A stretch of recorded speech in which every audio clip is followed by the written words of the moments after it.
I tested it earlier just to see whether it was going to clatter as I walked along it, and it did.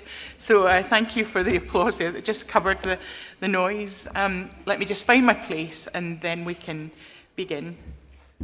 I would like to acknowledge the traditional owners of this land.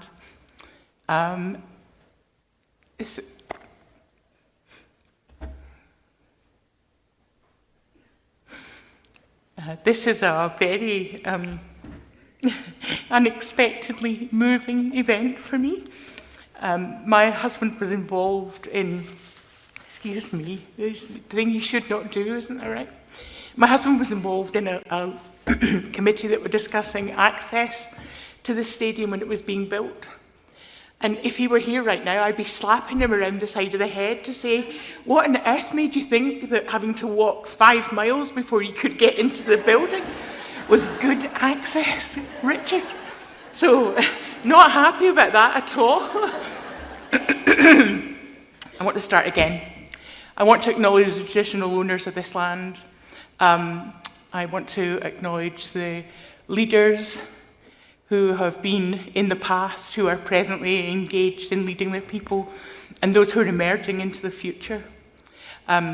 This is a beautiful country, one that's brought me huge amounts of love and happiness, and so it's such a pleasure to be here. I really appreciate it, and thank you for the welcome. I don't know where you are now, Sharon. I have no specs on, so I will not be able to find you for the welcome to country this morning. It was very, very special. It is great to be here, but this is where the rubber hits the road, because now I'm realising there is no such thing as a free trip to Perth, okay? The piper has to be paid at this point, and so I'm going to do my best to do that. I don't have anything clever today. I don't have any whizzy PowerPoints. You just have me talking to you with a Scottish accent. I hope that makes sense. I'll try not to speak too fast. I once spoke at a conference, I think it was in Adelaide, and a man came up to me and said, I had no idea what you said, but I liked the way you said it. No, so well, more bloody fool you then, sir. That's it. So nothing whizzy about this. I have one ask, and that is that after everything you hear today, after every speaker, after every plenary session, after every conversation you have, you ask yourself the question, so what? And I don't mean, oh, so what in a kind of cynical way, but really inquiring about what that has meant for you. What difference has anything that's been said there made to you or will make to you? And I include myself in this. I'm really open to you coming to me saying, Heather, what a load of old whatever. Because I realise one of the things I think I've always known, but really realising as I was preparing for today, is that the carer's experience is the carer's experience. You meet one carer, and that's what you've met. You've met one carer with one particular set of circumstances. And so to generalise and talk about carers, while I understand that it's convenient and it's helpful, it does us a disservice, I think. Something just happened there. Anyway. So I was really intrigued by the title, the theme for the conference, Navigating Identity, Belonging and Change.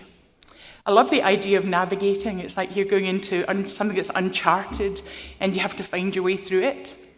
And I guess that's one of the things that I discovered about being a carer. I had a lot of trouble thinking of myself as a carer because I went into my relationship with my husband with my eyes wide open. I came over to Perth and I was 48 years of age. I was looking for some interesting work and I thought that was going to be great, and I was about to start working at Perth Home Care Services. But I met this man, Richard Hill, who completely, almost despite myself, took my breath away.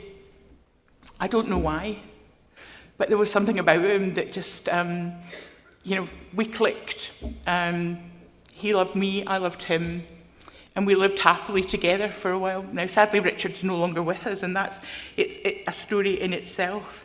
But back to this idea of navigating, that there's something to be worked out here about being a carer. Something to figure out. It's almost Amazonian, or finding a new trail through a forest, or there's a bit of work that needs to be done, and sometimes we'll get it right, and sometimes we'll get it wrong, and we'll all be different. We'll all come through different routes.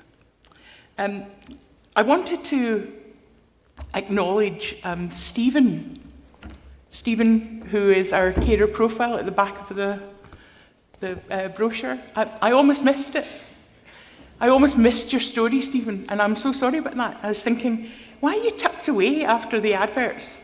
Why are you there before the notes page? When actually, you and people like you and us are who this is all about. So, Stephen, are you there? You got a hand up? No? I was told you would be here. Oh, well, anyway, someone can tell him that I think he should have been front and centre of this, but that is a whole other story. So, that's his story and our story. Here's my story. Where I work at present, we have a thing called a best selfie. And we invite people to talk about who they are, what matters to them, what their roles are. Links back to the old social role valorisation ideas, which I can't quite forget about. I'm a bit of a dinosaur. And so for myself, I'm a sister, I'm an aunt, I'm a godmother, I'm a singer, I'm a storyteller, I'm Scottish. Scottish Australian, actually, because I come back here and my heart just feels good. I was a cat guardian who sadly died conveniently just before I came here. But I was Rick's wife. That's one of the roles that I was most proud to fulfill. As I say, I thought it would be an adventure to come here. And then came Richard Hill. I had minimal caring responsibilities for Richard. He already had people in place. He had a condition called spinal muscular atrophy, so he was, quadriplegic. So people came in and got him up in the morning, got him to bed at night. I was involved really in helping him have his food, which was a kind of strange experience which I came to love. Given that some of our opportunities for intimacy were so limited in some ways because of his condition and because I'm no gymnast, to be able to help him eat his dinner was quite something, and I loved that. It felt like a really, really personal act for us, and so that was the majority of what I did. But whenever there was a need for it, or if we were out late somewhere and we couldn't get his carers to come, I would, of course, help Richard get organised for bed. I was quite nifty with a hoist and we could do all that kind of thing. And occasionally if things went wrong with carers, I would be the sort of default position. And that was okay. That was really okay. I didn't have lots and lots of work to do. The thing that really did me in as a carer was what I began to see as a sort of, I don't know how else to describe it, except a kind of slow dissolve of my life. You put a drop of ink in water and it slowly kind of dissipates. I felt like that happened to me. I'd gone in to live with Richard. I was working in disability services. I thought I knew what it meant to have people coming into your home to offer you support. I had no idea. I had no idea of the sort of chipping away that occurred or could occur when there were paid strangers coming into your home who already had an allegiance to the man Richard and not to me.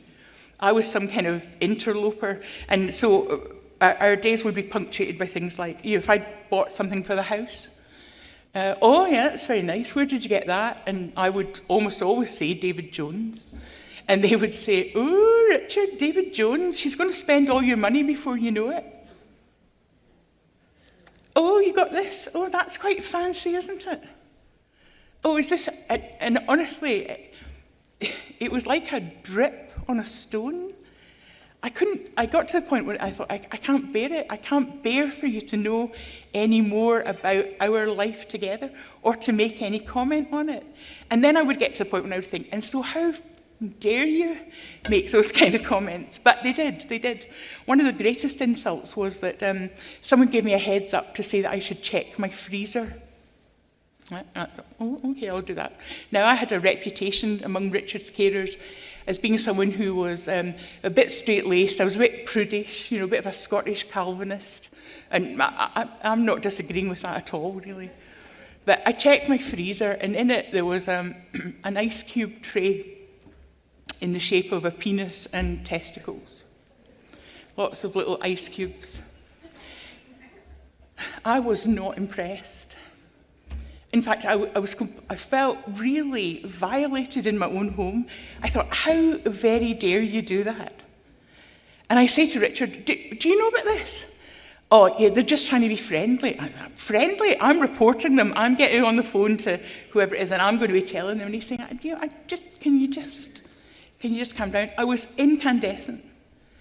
I took the ice cubes, I threw them down the sink, I threw the thing out, and I waited for someone to say something to me about it. And eventually they did, maybe 3 or 4 weeks later. And that was my opportunity to say, if you do that again, I'm reporting you. I'm not having this. Now, these sound like, well, they might not sound to you like it's too serious or too bad or too difficult. I hated it. I just hated that level of public scrutiny.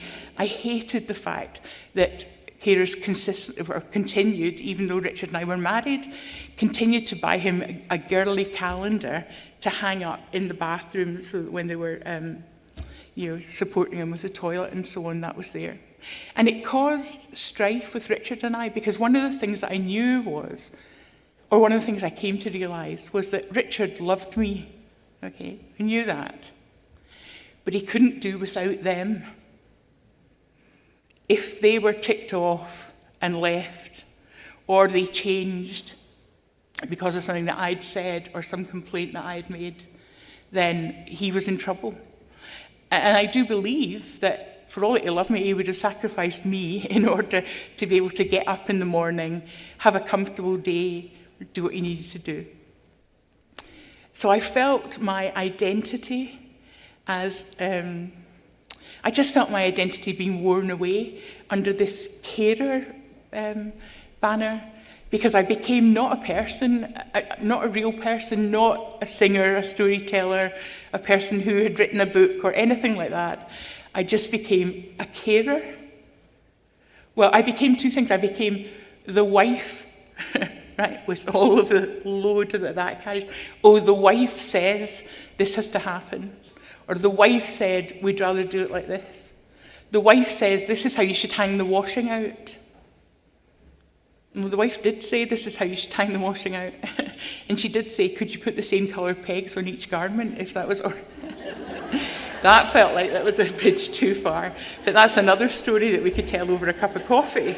Okay? But so I stopped being Heather, and I became the wife. I was still at work. Work was the place where I could be myself.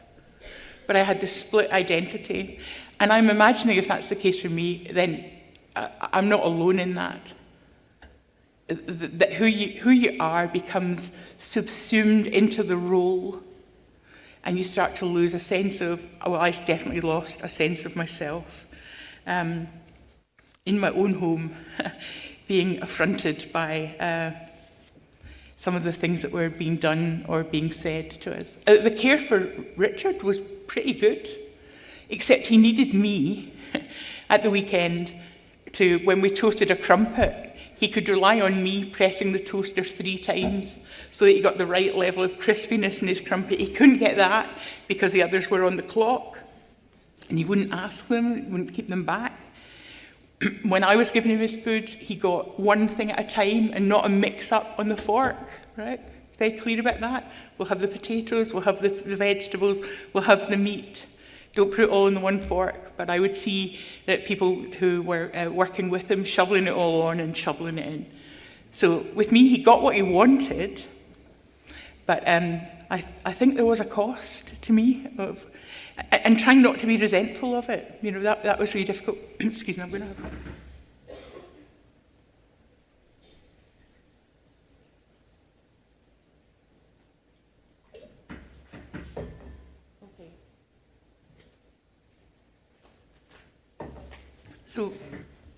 So I think Richard and Heather's story is interesting up to a point. You've probably heard as much as you need to hear about that bit of it.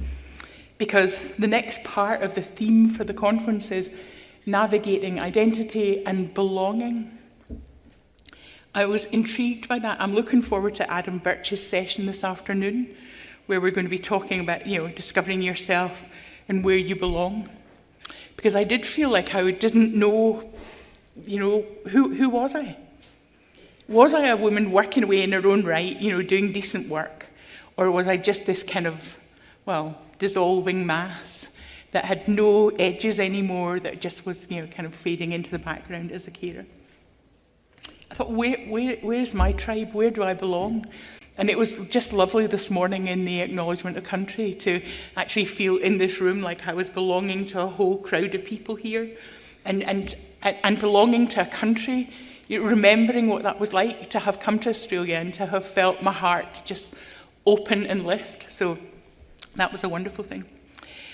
Some of the stuff that I used to do for work was I worked for Disability Services Commission. And I would be asked to go to speak at Mums Weekends. I don't know if you've ever been in a Mums Weekend organised by an LAC. It is essentially, the ones I was at, a major piss up, okay?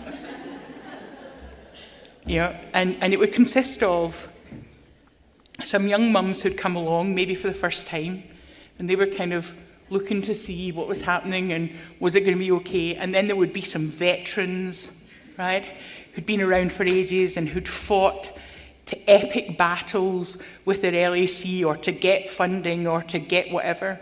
And you could see these young mums blanch. They were like, what are we into here? And you could see them try to decide, is that how they wanted to be? Is that how they wanted to end up?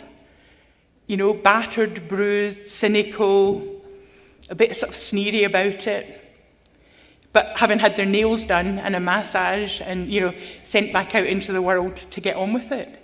Or was there something else in this role of being a carer that was going to be, that was going to touch their heart and help them grow? So I sort of experienced some of that for myself, because I thought, as I was disappearing, I was also menopausal, right? So that's probably important to note at this point, right? But I was finding stuff in myself that I just did not like. I remember one of Richard's support workers parked her car on our lawn for about the 16th time, and she'd been asked not to do it because she kept busting the reticulation. And I came in and said, she's on the lawn again. I'm going to get my keys, I'm going to go out there, and I'm going to score her car. And Richard's like, what? What is wrong with you? And I was thinking, I think the hormones have just, kind of gone somewhere, and you combine that with the general kind of ticked offness that I quite often felt about people not able to respect us and our property. It drove me crazy. I just couldn't get my head around it. We joined Richard was a member of the Spinal Muscular Atrophy Association. And so we would go along to meetings of that. I don't know if you know much about SMA. There are at least two types of it. If your child is born with spinal muscular atrophy type 1, there's a fair chance that they won't survive beyond the ages of 4, 5. Okay. But if you've got type 2, you could live as long as Richard, and he was determined to be the longest living person with SMA in the universe, I think. But anyway, the SMA Association, and if anyone's part of that here, I apologise in advance, but they really majored on tragedy, because it is tragic. You have this little baby, this child who's just kind of emerging with their personality and being, who they are, and then they have this steady decline through spinal muscular atrophy. But one of the ways that the organisation got funding and got donations and so on was through tragedy. How sad, how sad is this? Well, damn it, wasn't Richard older than that? Hadn't he survived spinal muscular atrophy? They didn't want us to be part of their group. So even in an organisation that was designed to support us, we couldn't find a welcome there, and I couldn't get my head around this at all. I think I suppose I had a view that disability wasn't a tragedy, that it was difficult, or it could be difficult, but it wasn't tragic.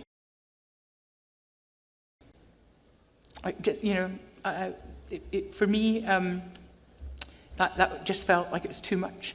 And as I say, I think when I look back on like the mums' weekends and so on, where this message about the disaster of our situation, the awfulness of it. Look, I'm not taken away from that. If you're up several times during the night and there is only you, and it's not what you thought, it's not what you thought you were getting into, and I appreciate that it's not all sweetness and light. I'm only talking to you about my perspective. I think all of our stories are different. But I couldn't get my head around the idea of a tragedy. There's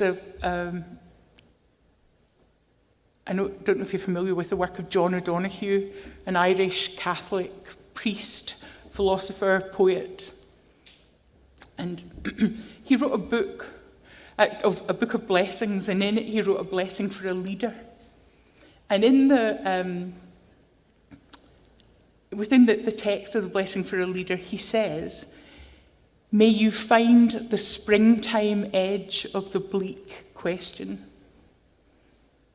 And I absolutely loved that, because I felt like in order to belong somewhere, I had to, in order to maintain my own identity, my sense of myself, I had to look for the springtime edge of the bleak question. Sometimes it felt a bit like I was in Narnia, where it was always winter but never Christmas. Where is the spring here? But if I could find the springtime edge, then I might be able to deal with whatever was coming up. And I'll talk more about the springtime edge in a moment or two. I have a friend and a colleague, a skilled, experienced advocate working in the mental health space with co-occurring drug and alcohol issues and criminal justice issues. They have a family member who experiences all of that. And they have just very recently been through what I would describe as a hostage situation. Situation just got out of control with a family member. It was quite terrifying.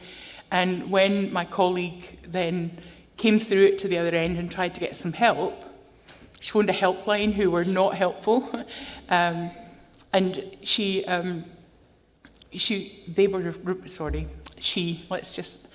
was remarking that if she'd been a first responder, she'd have got counselling, there would have been some sort of therapy for her, she'd have got time off work, all of that kind of stuff would have been happening, and there was nothing for her in that space of being a carer, and an unpaid carer at that. So did I explain that properly? I'm not sure. Yeah, okay, you're nodding, that's good. Some people are nodding. So the best help that they received was from a qualified, specialised peer support worker. And I guess that's some of the solid gold of an organisation like Carers WA, where there are people who experience and have experienced and lived through and survived and found the springtime edge of some of their situations. But we see, the difficulty for me is that we talk about all being in it together, but we're not. Because my friend and colleague was left to get on with it. The situation was too difficult for the helpline, and she struggled to get the help that she needed from, kind of typical places. As I say, the best help that she received was from a qualified, specialised peer support worker. And if we don't have those people around, then I think we're missing something. I think there are people who will not get the things that they need. Kristen Newman, whom we'll hear from later, she said that the work they did recognised carers' work was recognised by everyone as important work. But it's not really. Now, look, Heather Simmons, never knowingly hindered by research. Okay, So I don't have these amazing figures to throw around about, $78 billion and 320,000, right? The numbers just blow my mind, really. But for me, it's incredible that these are unpaid people saving the country, right? $78 billion, okay? And they don't get superannuation, and they don't get paid leave, they don't get workers' comp, it all falls apart. They get an allowance, right? If they're lucky, they get a carer's allowance. And even just thinking about that word allowance, there's like some big body up here that's allowing you to have this little bit of money in recognition of what? The $78 billion that you're saving us every single year. I think that's outrageous. I really do, the language that's around it. Oh.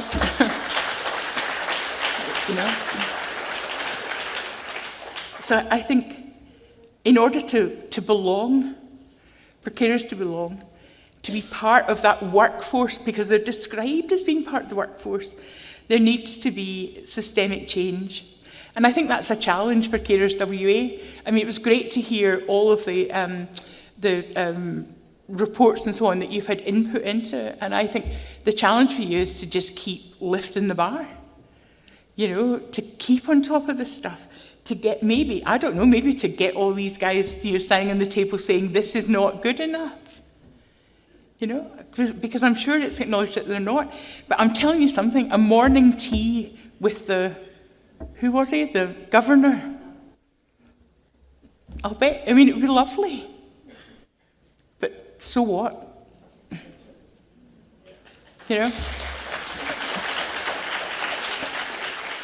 So, like I say, I think that the kind of change that makes it possible for people to belong rests on, it's Carers WA needs to be thinking about what they're doing, about how year on year on year they get better, they get sharper, they get maybe more belligerent, who knows? And I know that belligerence is difficult when you're relying on funding. They're not compatible. But I don't know how you do it. But I think for me that seems to me the challenge to continuously examine your stand, refine your expertise, and think about how you negotiate that difficult situation between funding and saying what you need to say in the way that you need to say it. Yeah? Anyway. So it leads me to a change that needs to be navigated. The carers, I just saw this today in my little goodie bag, so thank you very much for it. The Carers Recognition Act, the West Australian Carers Charter. 2004, this was in place. So in place before I came to WA, before I became a carer. The 4 principles of the Charter: carers must be treated with respect and dignity. The role of carers must be recognised by including carers in the assessment, planning and delivery and review of services that impact on them and the role of carers. The views and the needs of carers must be taken into account, along with the views, needs and best interests of people receiving care when decisions are made that impact on carers and the role of carers. Complaints made by carers in relation to services that impact on them and the role of carers must be given due attention and consideration.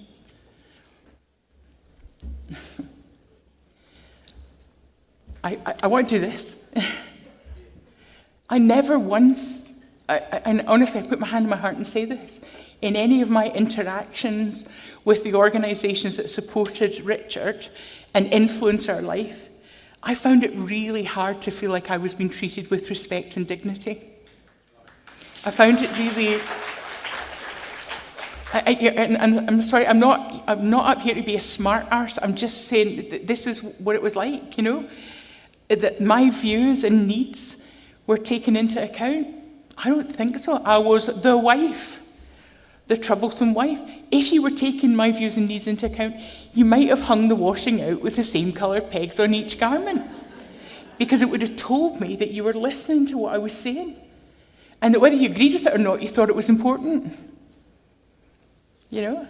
So this needs beefed up. You know, this needs this needs someone with a balaclava and a machine gun to take it and rewrite it. Oh, sorry, I shouldn't. Can we just scrub that from the tape, please? I'll not be allowed in again. That would be wild, you know.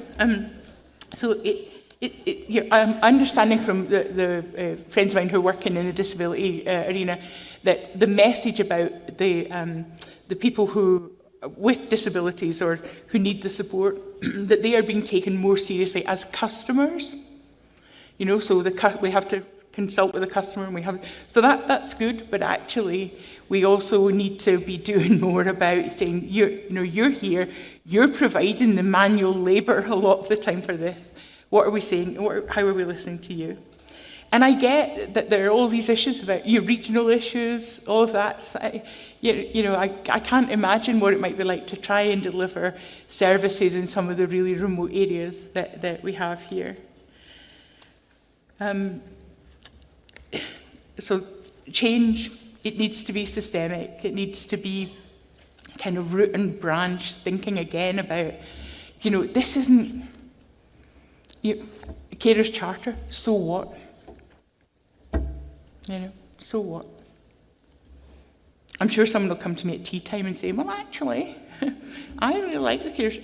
And let's have that discussion, tell me about what's wrong with what I'm saying here. But for me, the biggest change was the change that needed to occur in me, for me to feel like I could actually continue to sort of recognise myself and feel that I emerged through this caring experience with some grace. That was going to be really important.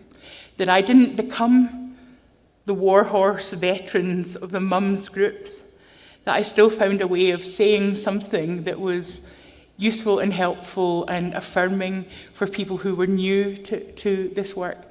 And that when I went and spoke to staff teams and so on, that I was saying something really affirming about carers. And so I'm back to John O'Donoghue. For me, it was about finding the springtime edge of the bleak question. Disability, dementia, mental ill health, drug and alcohol issues, the list of things for which people require support. It's bleak. There aren't many happy outcomes for some people. That's just a fact. And that might be where people have to stay for a bit. But I think the thing that makes it possible is the lady I saw in the video, she got teary and she said she does it because she loves the person. For me, that was the thing, that was the springtime edge of all of this. But I was with someone who loved me and I loved them in return. That made it possible for me to do all sorts of things. Now, I don't want to assume anything about what happens to relationships if you've had a lifetime of caring, right? Because I know it can change. I know you start off on one track and you find yourself somewhere that isn't Kansas. It's not where you'd planned. But I think it is really important to try and find a place where your heart can be lifted, where there's the possibility, just a glimpse even, of some green stuff growing on this, hard old wood that your life might be becoming. And that there's an opportunity to remember who you were together, how things have been. And if you're a young carer, that you're not sitting thinking, oh, this is my life and this is going to be crap forever. But there are possibilities, that there are ways to do things differently, there are ways to see things differently. So, if I had a wish for you all, it would be that you could find the springtime edge of the bleak question. O'Donoghue said it was a blessing for leaders. I think that's what each carer is. They're leading in their special field, you know. They're doing the work for themselves and their family and the person that they love. And they're doing it their way, in the way that makes sense for them. So I wish you a springtime edge. And I think we've got time for questions, I think. How are we going to do this? Someone was going to be a roving mic or something. I don't know, they just said, oh, there are people with their hands at the back. So that's it. Let's have some questions. Tell me your so whats. Sorry. Thank you, Heather. No, stay where you are. We do have a short window for some questions. So if anyone would like to ask a question of Heather, please raise your hand and we'll get a microphone to you as quickly as we can. Should also say that Heather's going to be with us for a little while as well. So if you want to ask a question in a more private setting with Heather, then feel free to go and gather like a horde and mob her during the morning tea break. But if anyone wants to ask a question now, we've probably got time for 2 or 3 quick ones. Here we go. Not because I ran out of things to say, but because there was time for questions. Question just behind the pillar over there. Oh, yeah. Here we go. Hello. Thank you. Heather, thank you so much for that wonderful, very emotive talk. As someone who works for an association that looks after people living with the disease, but also the carers, you talk very passionately about each journey is different. And I want to know how, if we're going to engage carers' advice in our services, how we can make sure that we do that with differing views, differing needs, ensuring that we're doing the best we can by carers. Yeah. I think it's a really good question, but I think there is something about if people were sorry to go on about this, if people were finding this springtime edge, and that's what they were sharing among them, or one of the things that they were sharing among themselves, then I think that I think there's room there for growth and development and coming together. I think when we're getting all kind of hard and choppy about things, we want to sort of stay apart.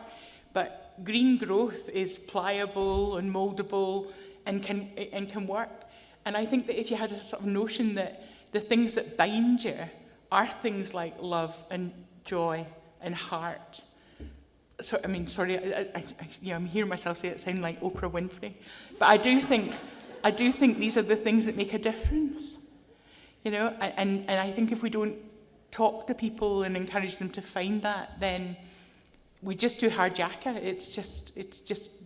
It's really hard work, and everyone stays in their silos defending their particular point of view. So I don't think that's a great answer to your question, but it is an answer, and we can talk more. Yeah, thank you. Someone mentioned the other day that maybe we should use a phrase along the lines of we care because they're your whole world. And I think that fits in beautifully to what you're saying. And there's nothing wrong with love and Oprah. Yeah. And so I think maybe if we can be a bit more personable like that, that we're going to do better. I think so. I think bringing your heart into it, because that's what makes you different. I think carers love their person, right? Services don't. Well, services don't. Services are actually actively discouraged from that, you know. So I think that if there's a space where love can grow, then I think that's a really important part of what we do. Do you know, I've got some friends who are listening to this online, and they're probably thinking, "Oh my God, what has she just said there?" So let's talk some more, see if we can refine that in any way. Any other questions? Any other questions for now? No? Oh, yeah, right sure. In the middle there. Well, the race is on to get the microphone to you. I've probably got time for maybe just a couple of final questions, and then we'll break for morning tea. But as I mentioned, feel free to I just want to say, as a person that's come out the other side but still living as a carer, that there is a spring edge. Thank you for that. Thank you.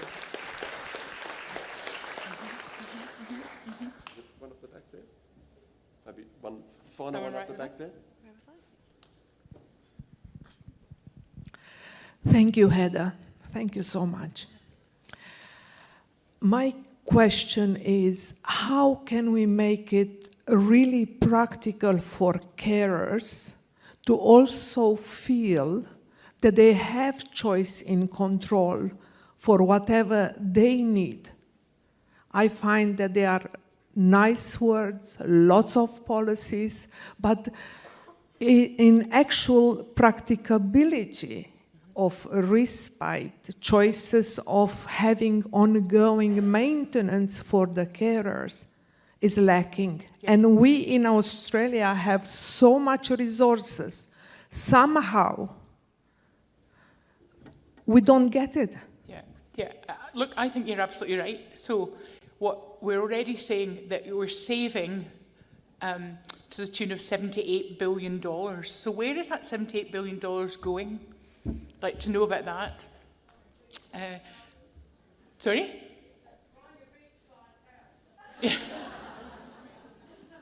Yeah. You know, into your superannuation fund, right? So I think that's part of it. So I think if things were funded more equitably, then that would help. And if what you were, you know, see all this stuff about you're part of the workforce, you're unpaid carers, you do. I think that needs to change. I think I'm not around the work enough to say specifically how that needs to change, but I'd really like to have a good crack at it, sitting with people and thinking what could we do. And I know some people, let's say some of my colleagues who work in the mental health, criminal justice, drug and alcohol space, they've got some real ideas about how some of this could change, how things could look differently. And I think, just talking more time, I don't know who might be here from that space and, would have some ideas about it. Are they represented here? Is it something that, is it something that Carers WA are really actively, are they a group that Carers WA are working with? Because I know they've got ideas. It's worth thinking. So I'm sorry, it's not a very specific answer to your question at all. But I think can we rediscover where this every time I say it gets bigger and bigger. $80 billion, this $77 billion, where is it happening? And stop giving you a bloody allowance, pay you. Yeah. Okay, that's it. Thank you.